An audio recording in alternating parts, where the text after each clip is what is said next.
कधी कधी कोणी दुसरा चान्स घेतं, त्या स्त्री पुढं पूर्ण आयुष्य पडलेलं असतं.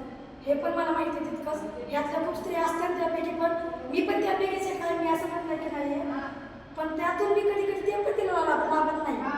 बरोबर मी तिथून ते पण लाभत नाही. ह्याच्यामध्ये मग काय करायचं माहिती आहे का, आपल्याला स्वतःचं मी दोन भांड्याचे कामं करून मी स्वतःचे शॉप बी छोटं असं लोकांचे दोन भांड्याचे कामं केले आणि मी स्वतःचे एक शॉप घेतलं. मी नाही जिंदगीमध्ये लोकांचे कामं केली. हे तुम्ही करू शकता. म्हणून ते काम करा, कष्ट करायचं म्हणून तुम्ही स्वतःची एक जिद्द तयार करा. गरज नाही लागत की आपल्या शासनाची पण मदत असावं म्हणून, आणि त्यातून शासन पडलेलंच आपल्यापाशी की ज्याने थोडंफार आपण तुमची मदत घेऊ शकता.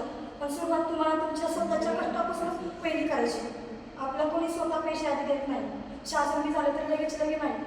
आपलं त्यांच्यापर्यंत जाऊ तर आपल्या स्वतःच्या बाहेर आधी वाढावं लागतं. ज्यात असं म्हणले की तुम्हाला काही माहीत नाही या बाबतीत की शासनाने तुमच्यासाठी खूप काय केलेलं आहे. ह्यातली योजना आपल्याकडेच काय माहीत नाही. मोफत घर असो किंवा मुलांचा खर्च असो काय असो, बरोबर. तर आत्ताच्या घडीतल्या महिला एवढ्या बसलेल्या तुम्हाला खरं सांगायचं, धुणं वाटे करणाऱ्या महिला असते किंवा कुठले काही कामं करणारे असतील, आणि त्यातल्या काही माझ्या मैत्रिणी तर बऱ्यापैकी आपल्याला मी सांगेन त्या माझ्या जवळ मी ओळखते त्यांना. बाउन्सरचे कामं, काही पण कामं, बाउन्सरचे कामं सर सीझन थ्रू असतात. 4 दिवस असतात, 8 दिवस नसतात. इतर कामं पण व्यवसाय करत असतात, ते पण व्यवसाय स्वतःचा बिझनेस एक मंदी आणतोच, कंटिन्यू नाही चालू. तर त्याच्यामधून काय होतं माहिती का, एकटी महिला करणारे असते. आज दोघं नवरा बायको करतात तरी ते कम करता येते, दोघं करतात तरी पण. आणि स्त्री एक अशी आहे की तिच्या पदरामध्ये मुलं असतात. कुठल्याच नवरा मुलं सांभाळत नाही, कुठलाच नाही. फक्त स्त्री सांभाळू शकते, 4 असो 5 असो. मग ते 4-5 मुलांचं कसं करायचं, रडू नका ते, त्या 4-5 मुलांचं कसं करायचं. हां, तर ती काय म्हणतात बायका पण वाईट वळणाला पण जात असत. मी सगळ्या गोष्टी सांगते, वाईट मार्गाला पण बायका जातात, त्यांच्यापेक्षा ऑप्शन नसतं. शासनचं पण सांगते, फक्त म्हणतात पण तातडीने तुम्ही पैसे काढून देणार त्यांना. आज घरोघरी जागी खूप जवळून बघितले. मी ताईला म्हटलं पण ताई थोडं त्यांचे टाकतं तेव्हा की बायका खूप संकटामध्ये आहे. मी खूप जवळून बघितले बायकांना, त्यांची परिस्थिती कसली भयानक बघितलेली.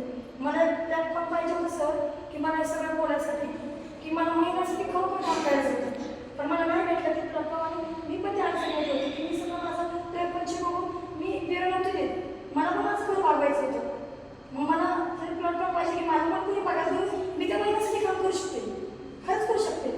मी माझं पण तिथे सांगते तुम्हाला अशा महिन्यासाठी खरंच मला तुम्ही संधी दिली मी नक्की करेन. मी 1 वर्षामध्ये करून दाखवतो. तुम्हाला 1 वर्षासाठी टार्गेट घेते की मी नक्की करेन.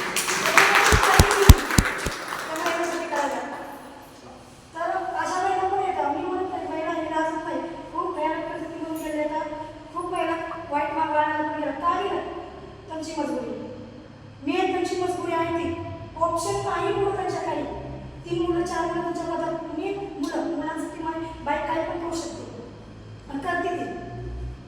त्यातलं कोणी येऊन नव्हतं का सांगा तुम्ही, कोण तुम्हाला आता तुमच्या आई भाऊ कोणी पण तुमचा सोडलेला नवरा पण कधी त्याचं मन बघायचं का की माझी बायको सोडली माझ्या लेकरच्या पदार्थ चल तुला काहीतरी करतो एक सणाला तरी देतो काहीतरी. कधीच नाही मला आतापर्यंत कुठल्या स्त्रीने अनुभवायला सांगितलं की माझ्या नवऱ्याने मला केलं म्हणून, एक 10 वर्षात तरी आणून दिले म्हणून नाही. माझी मुलगी अशी इंजिनियर आहे तुम्हाला सांगितलं. मी स्वतःतून वाढीची कामं करून माझी मुलगी पहिली पुस्तकात माझी मुलगी इंजिनियर आहे. आता 23 वर्षाची मला मुलगी आहे, 20 वर्षाचा मुलगा आहे. आणि मला आज 7 वर्षात मी नवरा सोडलाय सर.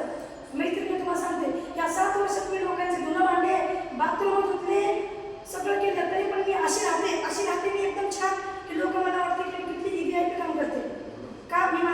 मला लोक नावं पण ठेवतात. मी माझ्या कष्टाने राहते, मी माझ्या कष्टाने माझ्या हाऊस करते आणि मी माझे लेकर पण घडवते. माझ्या नवऱ्याला पण मला म्हटलं गेले बाहेर गावी राहतो म्हणलं की ही मला धरून इतकी चांगली राहते ती मला सोडून मी राहिले ना, मी माझे कष्ट करते पण त्याच्यामध्ये मी कष्ट केले सर.